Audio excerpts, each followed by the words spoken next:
1, 2, 3, 4. All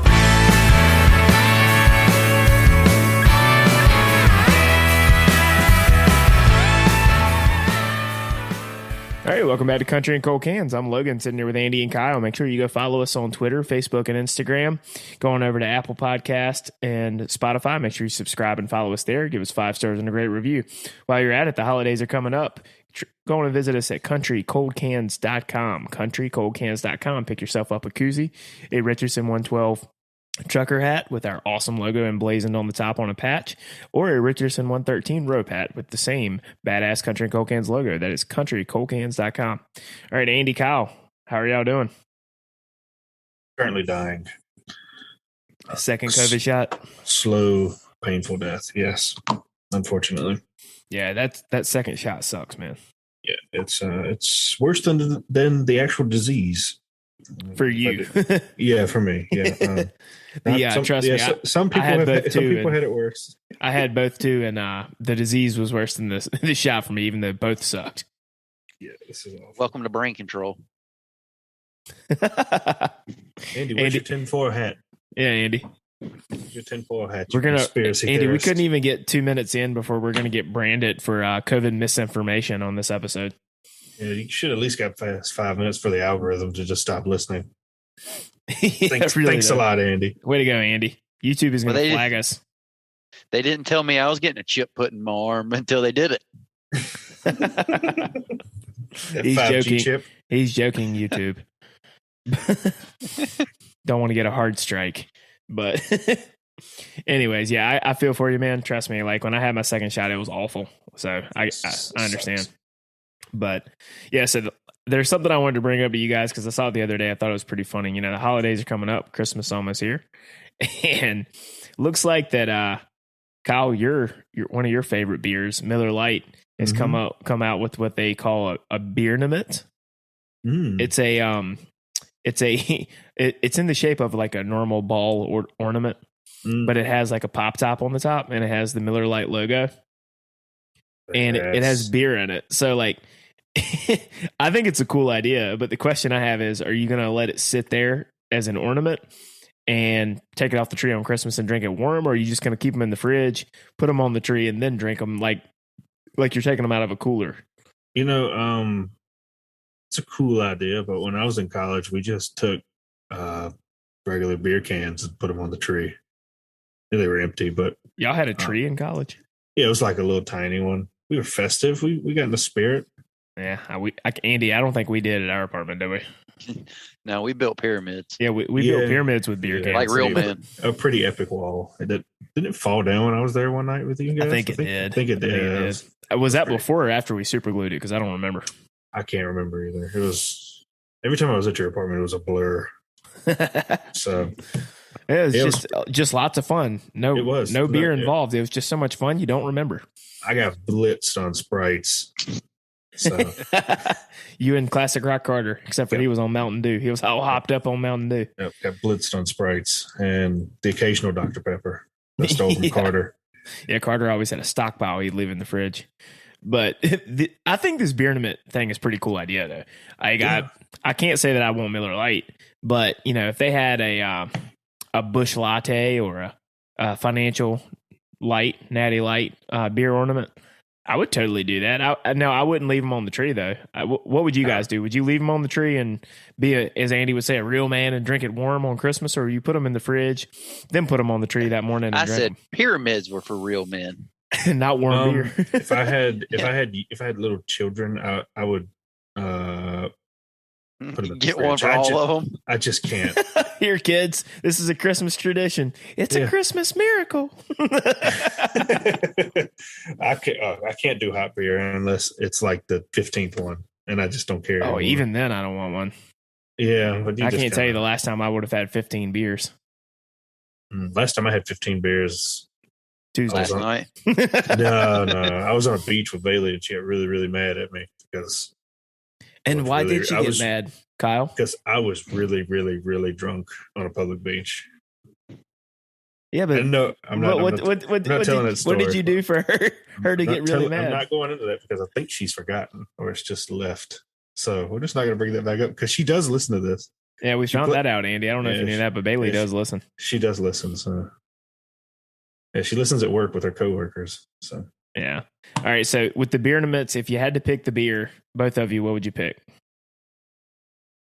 You talking about like the brand or? Yeah. Like Miller Lite's the only one that's doing it. So all right, this one Miller Lite, yeah, Miller Lite, 100%. Andy, just pretend like you still drink and pick. It would have to either be Busch or Natty, because putting beer on a Christmas tree is just straight up redneck trash. So you got to go on brand, and it's got to be Busch Light or Natty Light. Yeah, that is like, I ain't gonna lie to you. If you're not in college, that is some redneck ass shit. Yeah. Yeah. Now, but I ain't gonna sit here and pretend like I'm above it, because I'm the one who screenshotted the article and was like, this will be cool. Since it's Miller Lite, it doesn't matter when you drink it. It's going to taste stale either way. Yeah. That's such a horrible opinion. But Andy and I were scammed by the marketing team at Miller Lite back when they switched back to the current logo, which is their original cans? Logo. Yeah. Yeah. We bought them just because of that. And blue cans tasted better. They were not good. I've had them quite a few times since then, and I've not really changed my mind. They got us hook, line, and sinker. Yeah, they did. Because we bought 2 cases of it thinking, oh, this is awesome. But we didn't think about we had to drink what was inside the awesome can. But I'm just going to, I can't say you're wrong, but you're wrong. So, but one thing we could probably agree on, I'd rather have that than Bud Light. So 1,000%. Bud Light is awful. It is horrendous. Now, if we're really going to talk about being real classy men, the champagne of beers is my go-to. I do like Miller High Life. Yes, it's phenomenal. $6 or a 12-pack. It's just it's crazy. It's hard times, man. Inflation, everything. They're just a go-to. And God knows the inflation's going up a lot this year. Yep. If that 6-pack of High Life gets to $10, boy, we're gonna riot. Yeah, I'm not to go off on a tangent, but this damn inflation's killing me. Like, it literally cost me $30 at lunch today. Food prices have gone up. I went into Target the other day to pick up some AAA batteries, and then I picked up, pork tenderloin, a couple of really small, thin ribeyes that were they're not like nice ribeyes. They're just like the lunch type ribeyes. And then I also picked up 2 Red Baron pizzas. And I walked out with 3 bags because I put the batteries in a separate bag, and it was literally like $60. I was like, are you kidding me? I used to get groceries for multiple days in college for $50. What do you mean? Gas came down by 7 cents and everybody's going to be paying their fair share. Come on, man. Gas is still high, Andy. Andy, there's a guy. That was a Joe Biden quote from today. Oh, I know. Andy, there was a guy that I saw on, might have been the Instagram, who was filling up his 18-wheeler, and he had over $1,000 worth of fuel in his truck. Yeah, it's pretty regular. God, I would cry. I spend over 500 regularly. That's crazy to me. It's like a day or every other day thing. Yeah, that's crazy. So I don't even drive a SUV or a truck anymore. I have a Toyota Camry, and it costed me a year ago to fill that Joker up under $30. Cost me $46 the other day to fill up a Camry. I'm just my crazy. My F-150 is like 96, 97. It's right at 100. Yeah. I just want to cry. Oh, no. But anyways, on to other news. So as we guys talked about, we all talked about last episode, Turnpike is back and going on tour, and they talked about the Red Rock show. And, yours truly tried to get into the queue, so to speak, as they call it. And I get on there first to get some tickets to that show in Colorado, because my brother and I were just like, if we get tickets, we might go to this. Worst case, we can sell them to some Turnpike fans, and it's for somebody that would be willing to make the trip, so somebody could get their tickets. But we were planning on trying to make it to Colorado, and so I get in there like about 30 minutes before they go on sale, and they put you. So they were through this company. I don't know if it's AXS, Access, or whatever. I'm going to call them Access for this purpose of this podcast. I got put into this waiting room, is what it was called. And then it puts you into the queue. And then it tells you, with Live Nation, it at least tells you how many people are ahead of you picking. With Access, it doesn't do that. It has like this little man walking a blue bar across, and it reminds you of like back in the late 90s when you're trying to download something on dial-up internet and you're just waiting for the bar to finish loading. That's 100, but it was slower than dial-up internet. Yes. Well, I finally get in there after about 45 minutes of waiting, and every single ticket was sold. And, on the surface, you're just like, well, hell yeah, Turnpike's selling out pretty quick. That's good that people were, be able to get their tickets. But then I went on to Twitter and I went on to the Turnpike Troubadours fan group on Facebook to see how many people got tickets. Very, very few got tickets. And I think I know what the problem is because I've heard about this, but I've never been a victim of it until now. Scalpers, baby.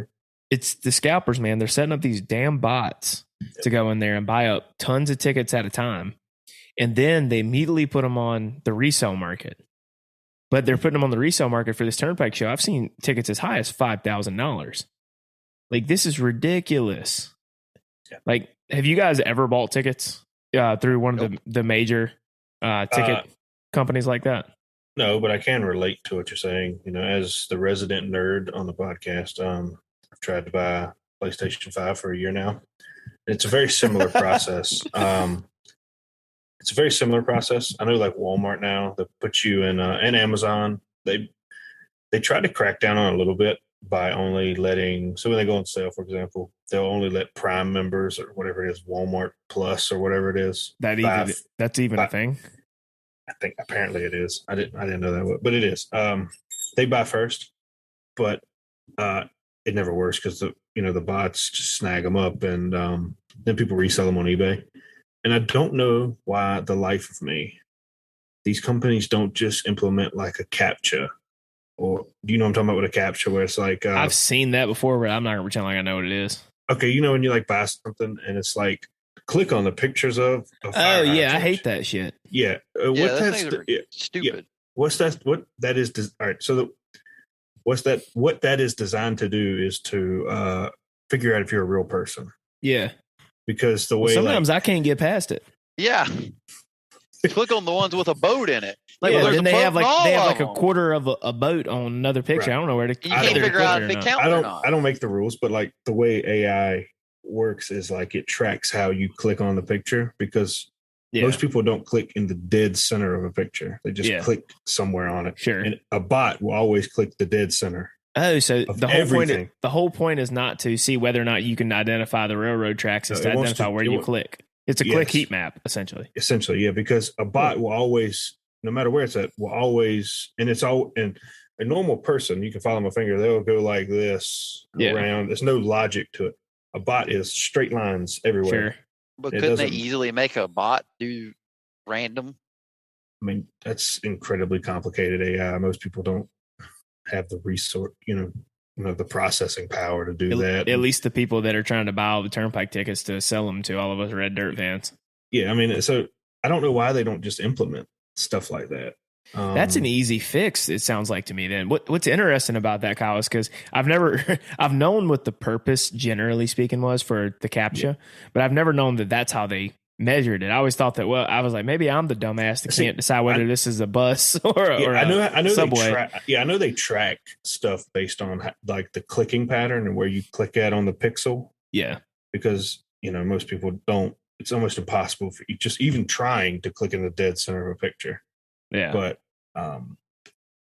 it's an easy fix. I don't know. I don't even understand how you couldn't easily do this, like with a verified email address. Right. I mean, these are. But how would you verify the email? Well, I mean, you take it to the email. Yeah, you could send the ticket to an email, or you could force people to make an account, and you could limit the ticket based on account. Yeah. So, like, you couldn't have one. I mean, it makes it harder, but I mean, you can farm it, of course, if you had a bunch of bots that would do it and they would automatically send it to the email, and then it verifies the email. But it just makes things harder. People are always going to find ways around things. Sure. But most people are going to be like, well, yeah, screw that. I'm not making 500 email accounts to get 500 tickets.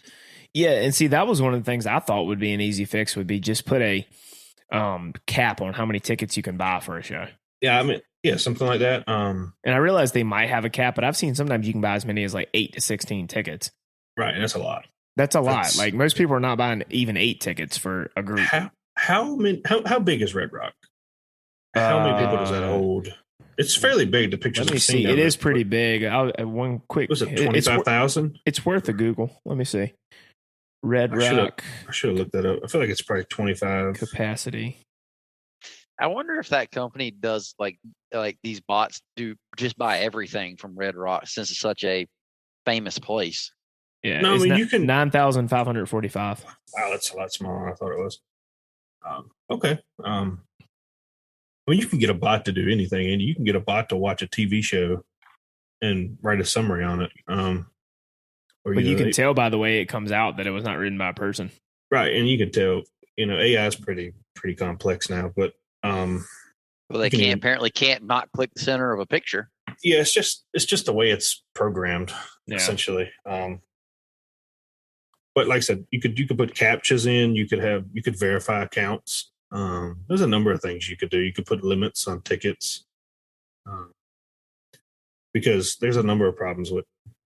Like, I don't have a problem with like scalping a ticket. Like, say I bought the ticket, and then 6 months from now, I don't know, you have a family emergency or something, you can't make it, so you throw them up on eBay, and you just sell them. But yeah, even a little bit of a markup is fine, but not like just an absorbent markup. Yeah, and I think that there's a difference in reselling your tickets because you can't make it, and buying tickets with the sole purpose of trying to make a quick buck. Yeah, I hate hoarding economics. Like, you remember like the beginning of the COVID, people were just like, "Oh my god, I got to buy all the toilet paper." Yeah. Well, that doesn't help anyone. I mean, I know, but you buying like 80 rolls of toilet paper. Yeah, you have Karen down the street that has a basement full of toilet paper, and everybody else is having to use leaves or take the water hose to clean off their ass cheeks. Jump in the shower every time you got to take a number 2. The French way. A what, Andy? The French way. Oh, no, I'm not doing a bidet. No, thank you. Man, I ain't gonna lie. I've never tried one, but I'd like to try it once. I don't think they work that good. Have you tried it? Yeah. How does it? Hey, truck stops are this fancy. Is weird. This is a weird question, but how does it feel? Like taking a shower? Really? But just on your butt? I mean, it's really no difference. Water spraying on your butt. See, what's funny is I was listening. But don't you have to then dry it off? That's wiping. Yeah, it's got like a blower. Really? So wait a minute. So it takes and sprays your butt, and then it blows. It blow dries it. It's like putting your hand into one of those things after you to dry your hands in the public bathroom. Yeah, but it's your butt. Yep. So it's blowing toilet fumes in your butt. Yeah, I would assume so. See, what's funny is I've heard Hardy. He bought one for his house, and he swears by it.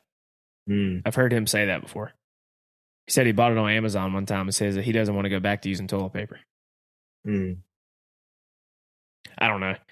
I don't know. I just feel like we broke away from the Europeans for a reason, and that's one of them. So I just don't know how I feel about a bidet. Yeah. Anyways, enough with sus, as the kids say. Enough Andy. with our fecal matter hygiene. Back to the ticket thing. What really sucks about this though is with all the anticipation and all the hype that everybody had, like us included, being like, hey, hell yeah, they're back together. We get to actually go see them in concert. And for the lucky people that can afford to and be able to make the trip out to Red Rock's a great venue by all accounts of people I know that have been there. They get in there and hardly nobody can get tickets, and it's literally all these bots. Like, and my question is, if I realize probably a majority of the tickets went to people that are going to go, but I wonder if the show's going to look sold out, even though because I don't think people realistically are going to spend $3,000 on a ticket. Somebody will, but yeah. But the prices are going to come down the closer it gets to the show. True, but then you cut out the people that would be willing to travel because. Yeah. Odds are they're going to live that close to Morrison, Colorado. It's going to be difficult for you to travel out there. The people that own the bots don't want to get stuck with. If they don't sell the ticket, then that's just money out the door for them. Yeah, they're not going to wait, but so late and risk it. Yeah. Yeah. So this is mainly a promoter slash, hosting website problem that they need to. It's not. It doesn't have anything to do with the band. They don't sell the tickets. No, they don't. And see, Live Nation has the same issue though, and I don't think that the promoter really cares because they're making money regardless. They're getting paid. I'm sure they get a cut when they resell the tickets on their website also, right? Which is interesting because the artist, when you resell the tickets on the platform that you bought the original tickets, they don't get a cut of the resale money. Mm-hmm. So now I don't know how I feel about that. On the surface, you're just like, hell yeah, they should get a cut. But at the same time, they're getting a very large artist. Are they getting a cut of ticket sales? Or are they just getting a flat fee? I don't know the answer to that. Yeah, see, I mean, like if they're just getting paid $1 million to do this show, yeah, which is a lot of money, but just nice even number. Then they're just their contract says they get $1 million, and if the promoter wants to make more money, well, right. I can't really blame them for not giving them a cut.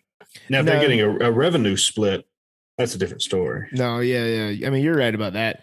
I don't know where Turnpike falls in that because obviously, if they're big enough to fill out 10,000 people at Red Rocks, they're bigger than a lot of the artists we listen to from the Texas Red Dirt independent scene. But at the same time, they're also not Luke Combs, right? They're not selling out PNC Arena in Raleigh 2 nights in a row.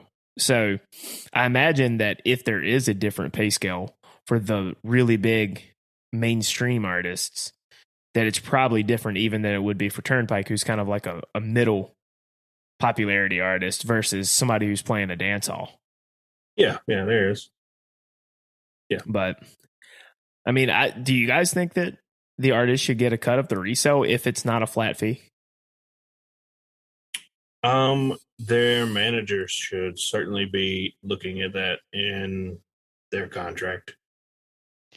But I wonder how much of that is their manager looking at it for the contract. How much of it is it that the big promoters, the ticket providers, like, I mean, if I were the big business, I don't think that I would be like, you can kick rocks. I mean, you want to use my platform and sell more tickets or not. Right. I mean, like I said, that is, a manager should be at least a closed mouth doesn't get fed. That's what I'm saying. Like, I mean, you'll never get it if you don't ask. So, I don't know if they have or haven't. Like I said, I'm not privy to those negotiations or how they get paid, but it's just, you'll never get it if you don't even ask. Where are the tickets being resold at? Like on Access. So it's on the same website? Yeah. Live Nation does the same thing.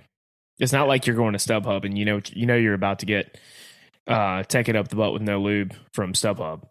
But who's to say that like Axis didn't buy all the tickets themselves and then just remark them up?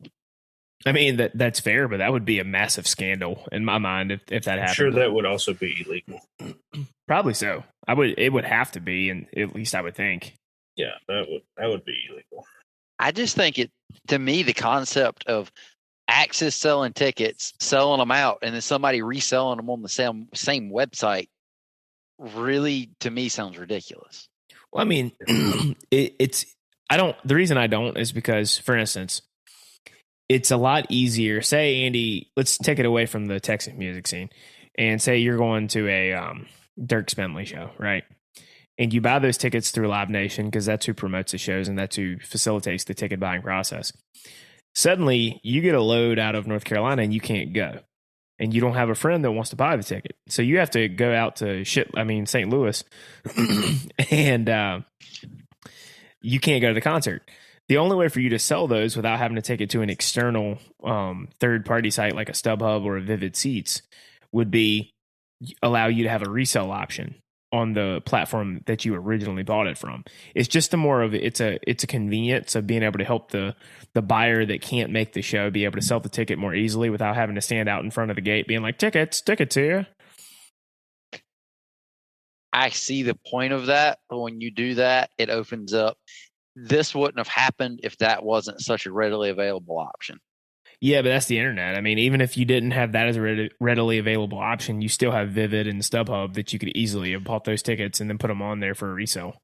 or I would say is that for access for them to do that, they should make it on the site where you can't resell it for a huge markup. Now that would be an interesting option. Yeah, you can only resell it for like $5 less than what they have the ticket for sale for. You cannot make money. I don't know if I agree with that.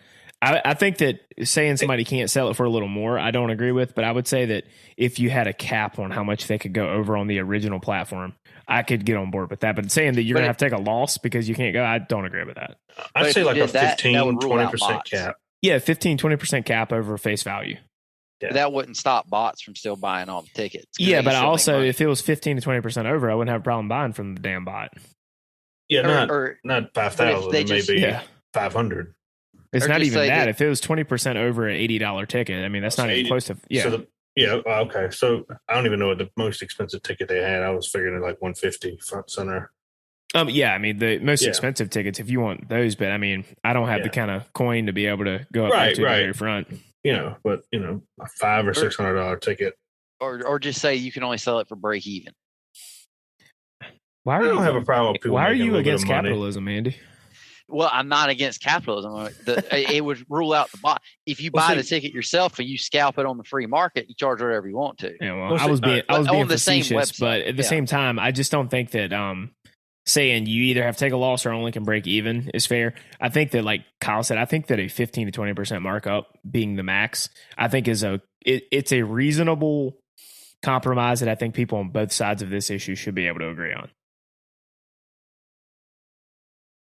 Because, I mean, 15% is not that much over the face value of the ticket. Yeah, and I think, like I said, there's some people that do it just to make a little bit of money, a little side money, because, not some people don't sit in front of a computer all day and can't do it. So they take a little bit of advantage. But, you're also the one risking the money because you bought the ticket. So. Yeah, there is an incurred risk when you do that. I'm not saying these people are virtuous businessmen by any means. No, but because I kind of think the folks that did this to the Turnpike show, I think you're scum. But yeah, you can absolutely get stuck holding the bag. Yeah, and honestly, I know everybody wants to go to the show, but even if the prices came down, I just wish people would be like, you know what? Sorry, Turnpike, we'll see you at the next show, but we want to teach these guys a lesson and let them be stuck holding the bag for all the tickets. That'll never happen. It won't, but it would be cool if it did. I would agree with you on that. Turnpike still get paid. They're paid either way. Oh, they've already sold out the show, so they're already getting what paid. They were going to get for a sold out show anyway. So, I mean, it would kind of suck for them. The first big show they're back, and it's only 60% full. But yeah, at the same time, like it's a complicated issue, and Kyle has identified a lot of areas where they can make this process better and protect the fans that actually want to go to the show in a more effective way, rather than us being beholden to people with bots that can just buy up gobs of tickets at a time. And there's other ways to do it where you actually, I mean, if you really wanted to get technical, you can limit tickets by IP address. Right. I mean, if you really wanted to get in the weeds, because they see your IP address. Yeah. You could limit, if all three of us have a different one currently. You could limit 3 per IP address or 4 per IP address or whatever. I think 4 is a reasonable number. I would even say 6 is a reasonable number because you never know if you have like a family you're trying to take. But 8 to 10 to 12 to 16, I mean, come on, man. That's ridiculous. Yes. What's the most amount of tickets you've ever bought to a show, Logan? Probably 6. How many did you buy for Co-Wetzel on your birthday? Did you buy most of the tickets? And we had a huge crowd. I didn't. I bought probably... of that, we had like 12 or 13 people that went, and I think I probably bought 5 of them. So I don't see stopping people from buying large numbers. I just see stop the reason where people want to do it strictly as a business. Yeah, I mean, it seems like Kyle was saying, there's ways other than putting ticket limits on there to be able to kind of fix it. But at the same time, like if you really want to kind of hammer down on them, put a limit. That's why I say that it looks a little sus that what this access is doing is that they're getting a cut of the resale and they're making zero effort to stop anybody from buying them all out. But it's not just access, like Live Nation's in the same. Where are both of them? boat with this. They make money on the same product twice. Yeah, they're making their money. They're making money twice on the same product. Yeah, it's not even this one company. I mean, like any in-demand product is like that. Like the PS5, like I was talking about. Yeah, I mean, Walmart or Amazon doesn't give a damn who buys them. They got their money. I mean, well, for instance, Spider-Man 3, No Way Home is coming out. Yep. It comes out December 17th, and almost all the tickets around here are sold out. And people some for $25,000. Yeah, people are reselling absurd. movie tickets, man. Like it's like That's if it's in absurd. demand, people are gonna do it. Yeah, no, I'm just gonna have to wait I till wouldn't like do Sunday this, or Monday. but you could always watch it. just illegally stream it. I don't endorse that idea, but I'd certainly do that for $25,000. I'm a big fan of this I'm a big fan of this franchise. So it's like that's one of the movies that I really do like going to the theater to see for the first time, though. Yeah. Nerd. Yeah. I don't care. Call me a nerd. Capital Nerd. Nerd. The nerds did win the culture war. Yeah, because they made Marvel cool. Yeah, there is no denying the nerds won. So. Video games and Marvel. Yep, they won. So football attendance is down, and movie tickets to superhero attendance is up. They won. They won the war. So it's very true. But, anyways, it's a shame what happened with the Turnpike show. I didn't get tickets. Millions of other adoring Turnpike fans didn't get tickets. Hopefully, obviously we'll be able to see them on this tour. But it just sucked. Prices easily could come down well before the show, though. They could. I mean, they could, but. It is what it is. I do have one final question on this. How big of a venue do you think Turnpike could sell out? Depends on where it's at regionally. It really does. Do you think they could sell out maybe like a 30,000 seat college stadium in Texas? No. Okay. Texas is a big state. I mean, people would be willing to travel. Now, I could be wrong. I mean, they very easily probably could. I know probably are some hardcore Turnpike fans out there, like of which I am one. But they're probably let's say Tulsa, calling me bad names. Say right now. Tulsa University, their football stadium. Do they hold 30,000? Probably. Yeah, it probably does. It's probably 30 or 35. Do you think they could sell that? I mean, if you take half the bowl out, I don't know if their stadium's open ended or if it's a horseshoe or a full bowl. But do you think they could sell? Maybe because they've been on hiatus for a while. Because I mean, we went to the show at Canes and we didn't buy them immediately the day it came out. So yeah, and I think Canes is a lot smaller than 30,000. Yeah. I mean, I think there's a number of elements. People are just itching for something to do. Sure. And now I think that some of the smaller amphitheaters that hold, 10,000, 12,000 people, I think they could easily sell that out in the right location. Okay, interesting. I don't know. I'd have to wait to see, because when they went on hiatus, they were so hot. I mean, they're opening up in arenas, and they were getting more and more popular and weren't really playing the typical shows they were playing. They were selling out everything. Yeah. We never really got to see how big of something they would reach and not sell out, because they were just selling out everything they did. It's important to note, though, like you just said it right there, that they were opening for Miranda Lambert. Miranda Lambert is a draw on her own. I'd venture to say there were only a small subset of that crowd that was going to see Turnpike. Yeah, now they're being introduced to Turnpike, yes. But it's like, now selfishly, my brother and I say this all the time. I like to see my favorite artists be successful, and I don't want to sound like a dick when I say this. But the selfish part of me doesn't want them to get so big, even though I do want them to get big because it means more money for them and their family and their band and everything. But the selfish part of me is like, I don't want them to get so big because I don't want to have to like start going to arenas and having to watch them open up for people that I don't like. For instance, when Co was opening up for Three Doors Down, I like Three Doors Down, but I can't say that I would have gone to see Three Doors Down if Co wasn't on the billing.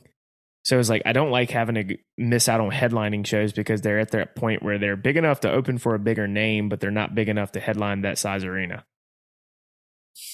And they have less headlining shows at that point. Yeah, I see where you're coming from. Like, I'm happy for them, but selfishly, I don't like going to arena and amphitheater shows. I think that when you get to a certain point of how many people are there, the shows are not nearly as good. Yeah. I concur. Unless you sit on the floor, and those seats are expensive. Very much so. I think we did that for the Eric Church show in Raleigh years ago. We got a shit canned. Yep. All right. Well, hopefully people will be able to go see Turnpike. I'm pretty sure we all will. One last final point, Andy, I did look into it. While the venue did not require vaccines, the promoter does, so you would not have been able to go because of your principles. Stupid.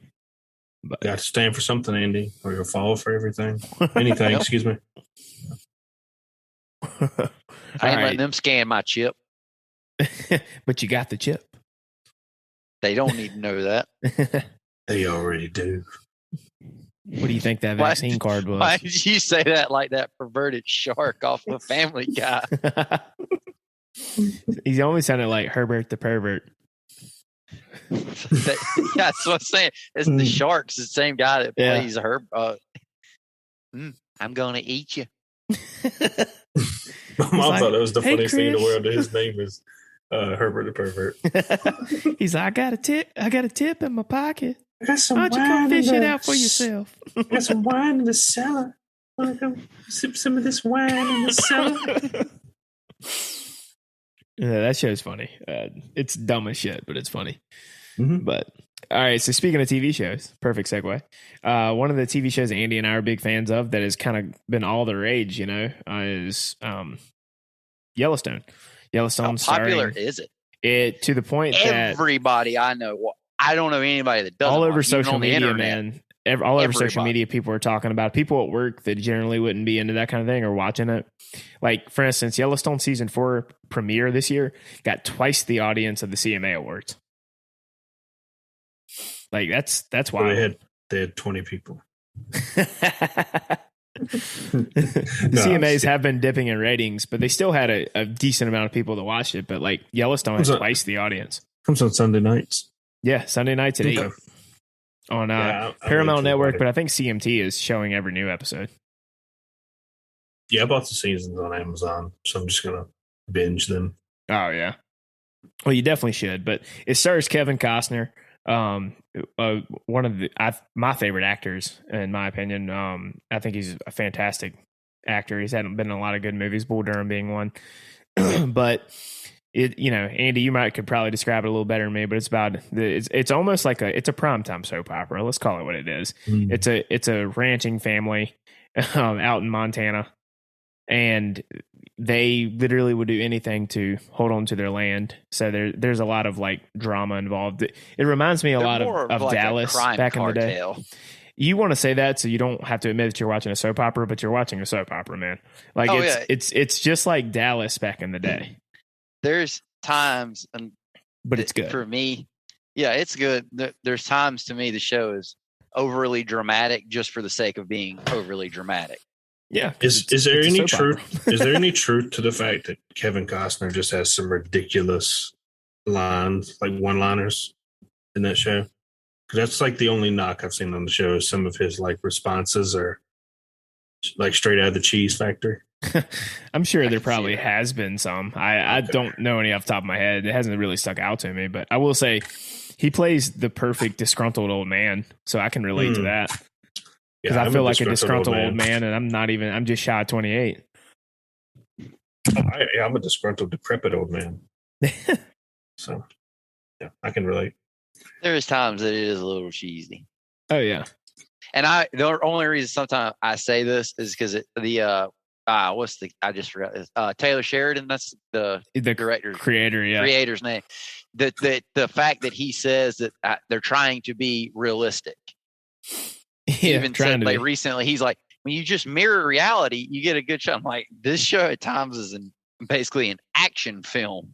It's not very realistic. It's not at all. But I will say, you sit here and say you're going for realism. I will say the cheesiness gets on my nerves. Beth Dutton is something else, bro. She's a firecracker, that's for sure. Scary firecracker. Yeah. I love this headline on the side, D-Bear. Oh, yeah. SavingCountryMusic.com. Yeah. Yeah. Aaron Lewis calls Luke Brown and saying, what? MFers again. Aaron Lewis, yeah, he loves to just try to... He's a provocateur at this point. He just brings the smoke and nobody's ready for it. I mean, if you want to call it smoke, I think he's just trying to get his name in the headlines at this point. But yeah, so the big thing about Yellowstone is like ever since season 1, which is kind of why we're talking about it here. Like, not only do we love the show, but they have had a fantastic group of artists that have contributed to the soundtrack. And a lot of these artists have been ones that are part of like the Texas music scene, the Red Dirt scene, independent artists in general. I mean, the obvious one is Ryan Bingham, has a role on the show. And so that's really cool to see, like an artist that, I've listened to for years that isn't, say, like, Luke Bryan level of fame. He's in the show, plays one of the ranch hands. And he's a real role, not like a it's not like it's not a guest cameo appearance, minor role. Yeah, it's a real it's almost like a starring role, pretty much. I know he's like I don't know if he's billed as a star on the show, but he's on almost every episode. It's probably not a star, but it's whatever's below a starring role. Maybe recurring character. Is that supporting role or supporting, recurring? I mean, something like that. But yeah, I mean, then they've also had, speaking of cameos, they've had Whiskey Myers on there playing in a bar, I think it was Stone, if I'm not mistaken. Yep, it was the end of season 1, season 2. I think so. I believe it was great. Segment with them playing the show. Or playing a show in the show. Oh, yeah. But I mean, just listen to some of the bands that they've had just from this season. Like they've had Haley Witters, Culture Wall, Blackberry Smoke, like we mentioned, Ryan Bingham. These are people who've contributed to the soundtrack, not people that have been on the show. But the Steelwoods, they had a John Prine song in there, Willie Nelson, Shooter Jennings, Shane Smith, and the Saints. I mean, they even called him out by name at the end of one episode when the horse trainer was taking Jimmy down to Texas because they were going to make a cowboy out of him. They started playing a song. They were like, it's time to play some Shane Smith and the fucking Saints. And then all I see is you starts playing in the truck. And then it becomes like the overall, it goes from, they taught me this in film class in college. It goes from diegetic noise, where this is what the people in the scene hear, to it goes off the radio in the car and to the overall overlay as they're driving down the road and becomes non-diegetic noise. But Zach Bryan, was on there, the Panhandlers. It's just that's just from this season. I know in past years they've had Tyler Childers and, all the guys like from, they've had Kentucky artists, they've had Texas artists. Like, it's just cool to be able to see this music that we all really love get lifted onto a platform like this, and people get to hear this like actual authentic music on a show this big. You know what I mean? I want to say one of the episodes this season at the end, if I'm not mistaken, it was in memory of John Prine. It was, yeah, it was. So it's not like they put the whole episode in the memory of him. Yeah, I mean they've had and speaking of slight as an aside here, they have a spinoff called 1883 that's like supposed to go into more of like it's a prequel because it's set in 1883. It's got Sam Elliott. Yeah, it's got Sam Elliott, but it stars Tim McGraw and Faith Hill. So Tim McGraw's playing John Dutton's like ancestors. That'd be kind of cool to see.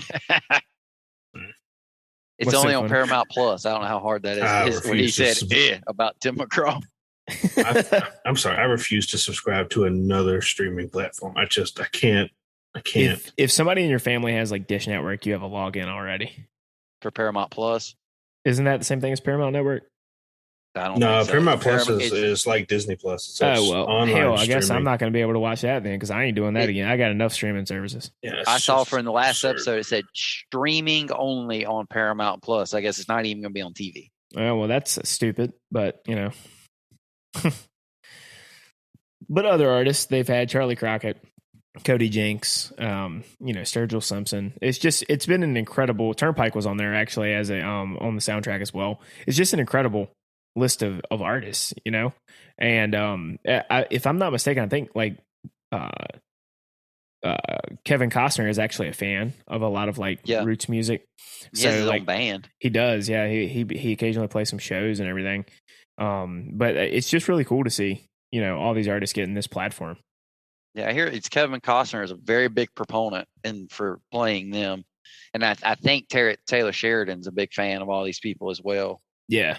I feel like he would have to be for him to know all this. I mean, look, I just see here Old 97s was on one of them from a while back. It was one of the early seasons, but I know Kevin Costner is, and he's pushing to have these people played, and I think Taylor Sheridan is as well. yeah. Waylon Jennings. Yes, that's one hell of a. They have a playlist on Spotify. Really? Yeah, That's cool. I'm gonna have to check that out then, because I guarantee you, that was a question, not a statement. Oh, did it? Oh, yeah, I don't know. Yeah, they do. As I say, if they don't, we need to make that right now. It's by your whiskey riff. Oh, it's a whiskey riff Stole my playlist. idea. Okay, Yes, it is. I'm gonna have to check that out. Hats off to the whiskey riff guys for aggregating that for us. Yes. Yep. So yeah, hats off to them. Yeah. So that's cool. But yeah, Kyle, you should definitely check out the show, man. I don't want to go into too much about the show on this episode of Country and Cold Cans, because since you haven't really started it yet. But maybe after you get called up, we could have a discussion about the show a little bit. But if I am dying again tomorrow, I might not be at work, so I'll start it. No. It's too bad you're not already caught up, because then we could do a live stream, all of us watching it at the same time. You know, Andy, I guess it's Kyle's fault we can't do that. So, yep. Yeah. What a loser. Yeah, nerd. Why don't you go back to try to search for a PS5? Haters gonna hate, man. Haters gonna hate. So, but no. Yeah, I'm looking forward to it. Should be fun. Yeah, definitely is a good show, so you'll enjoy it. But how much murdering and killing, and what happens more in the show? Murdering and killing or sex? Murdering and killing. Murder and killing. Okay, that's a good show then. Right, good it's got plenty of both, but it's murdering and killing. Yeah. A lot of punching. Yeah, lots of punching. Nice. Yes. More, and this is more punching than killing. And this is on like actual cable. So it's not HBO level. No. Okay. Well, there was some boobies in the first season. There was. Beth got down to her skivvies in season 1, but season 1 wasn't on CMT. It was strictly just on the Paramount Network. Oh, okay. Does all these channels have something to do with MTV? Because I know there's an MTV little slide when it first comes on as well. Yeah, they're all owned by Viacom. Yeah. And what gets me is, when they do that little MTV thing, it's doing that the little sound is from Money for Nothing. Are they aware that I'm pretty sure that song was making fun of MTV? I didn't know that, but that's funny if it is. Yeah, because that ain't working or something you'll play on MTV. I think they were making fun of MTV when they sang that. It's almost like what you said. Was it Born in the USA is making fun of the USA? It's not making fun of the USA. It's an anti-war song, but it cracks me up every 4th of July on Lake Gas, and you see these people, wearing American flag bathing suits and having Old Glory flying on the back of their pontoon boat, and they're cranking Springsteen's Born in the USA, and I'm just like, bro, I'm pretty sure you don't know what that song means. They just hear the hook, and they're just like, hell yeah, brother, I'm born in the USA. Budweiser. They're real Americans. That's all that matters. Yeah, but it's just funny. American. It's just funny because they really don't know what the song's about, and they're just cranking it out on July 4th, thinking it's like a patriotic rah rah America tune. Like if you want to play something like that's gonna 100% be something like that, just crank up some early 2000s Toby Keith. I mean, if you want the rah rah wave the flag song, or that Aaron Lewis song that he put out in the summer. Yeah, Kyle finds a way to try to weave Aaron Lewis into every episode. It feels like I'm an Aaron Lewis stan. What can I say? He's a Stain fan. They were in my Spotify mashup, so I speak nothing but truth when I say. Yeah, they still just linger. I'm embarrassed to say that I didn't have enough of the Texas Red Dirt artists in my top 5 this year. I don't know who's more embarrassing, that Kyle had Stain or mine had Nickelback. Touche. So this is where all of us are with our non-country artists in there. You had Stained, you had Nickelback, and I had John Mayer. Yeah, you did. Yeah, Logan's is the worst. Well, considering y'all haven't listened to John Mayer, and I've listened to both Stained and Nickelback, pretty sure that the consensus is that John Mayer is a fantastically better artist than either of the two that you just mentioned. Yeah, but Chad Kroeger and Aaron Lewis could kick John Mayer's ass. This is a fact. Who you want in a bar fight backing you up, John Mayer or Aaron Lewis? Well, that's a straw man argument. I'm not sitting there trying to get into a bar fight, but if I was, it may happen. Aaron Lewis is 50 years old. I think he's a lot more like Brantley Gilbert than you want to admit. He just likes to talk about kicking ass. Yeah, but a girl could kick John Mayer's ass. Again, you've never listened to any John Mayer. He's got really good music. We ain't talking about music. We're talking about fighting. John Mayer going to play him a song in the bar fight? Actually, he probably would end up taking her home if he did that. What if it's a dude? You might take him home too. We don't know which way he goes. Andy, that's perfectly fine. Don't be judging anybody, Andy. Now, my top 5 songs. I liked my top 5 songs. Yeah, I did as well. I had Geo and the Hired Guns in there. Which one? Ramon Ayala. Yeah, that's a great song. It is.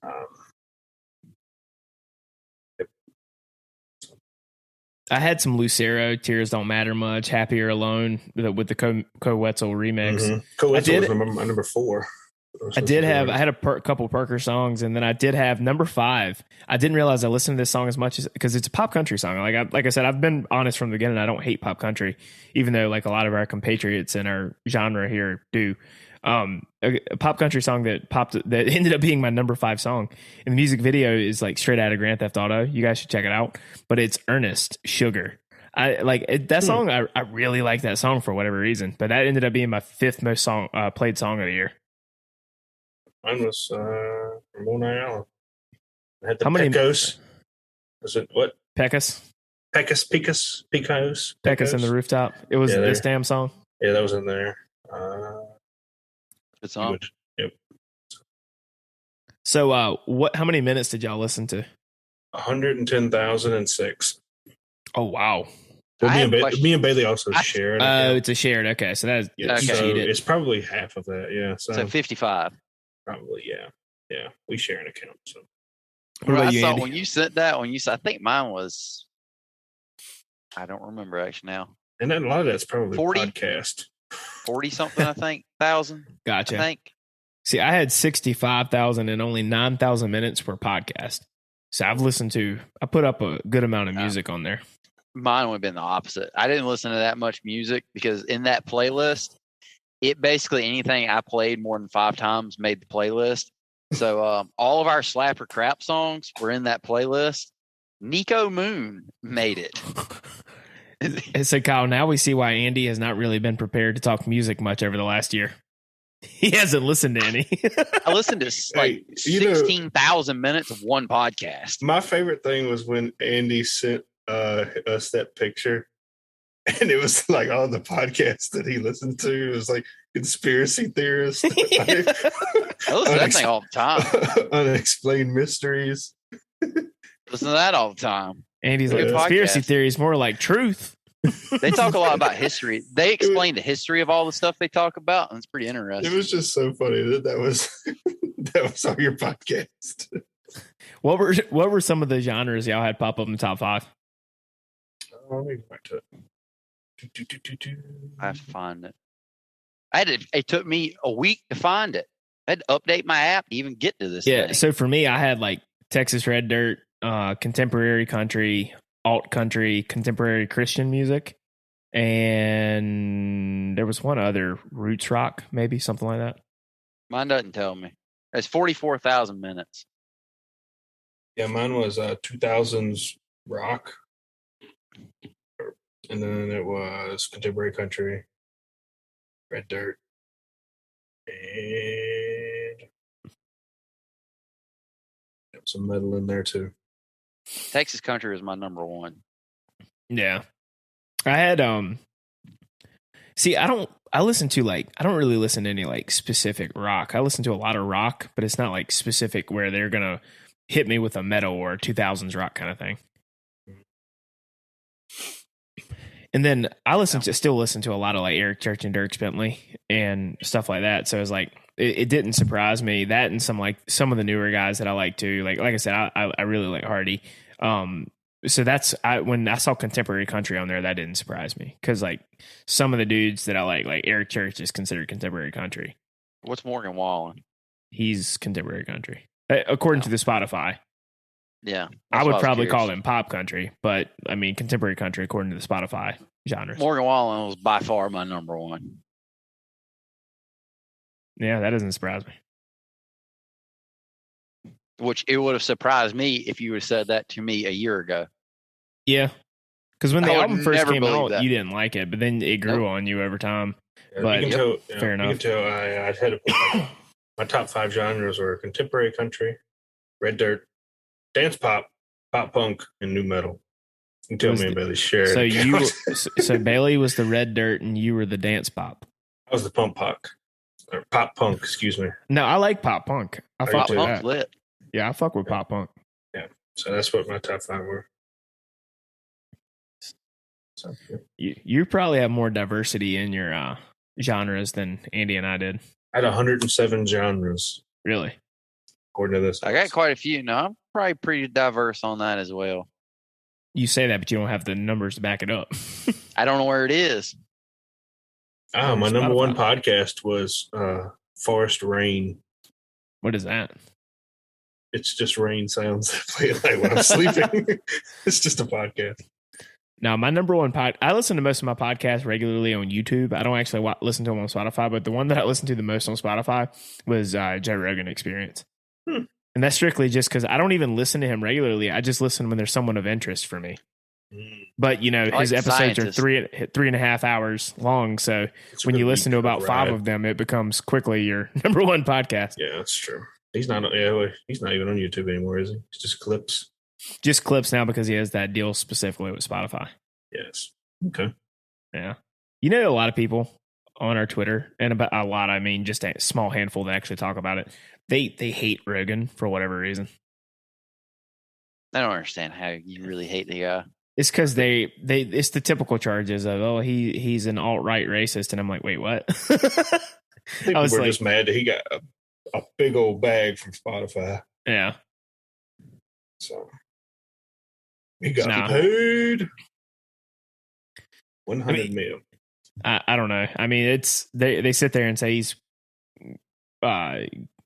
promoting conspiracy theories because he had like crazy people on, but it's just like his show isn't a news show. I don't know why anyone treats it as a news show.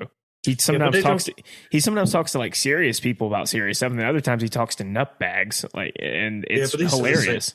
But these are the same people that think what's his face from Blink-182, the drummer who left the band to go search for UFOs. Travis Barker. Yeah, Travis Barker's a cool guy. Yeah, exactly. And Travis Barker's a nutcase. Yeah, he's a nutcase, but he's hilarious. So. Well, the funniest thing is these people that talk about all these conspiracy theories on Joe Rogan, most of these so-called conspiracy theorists are also scientists.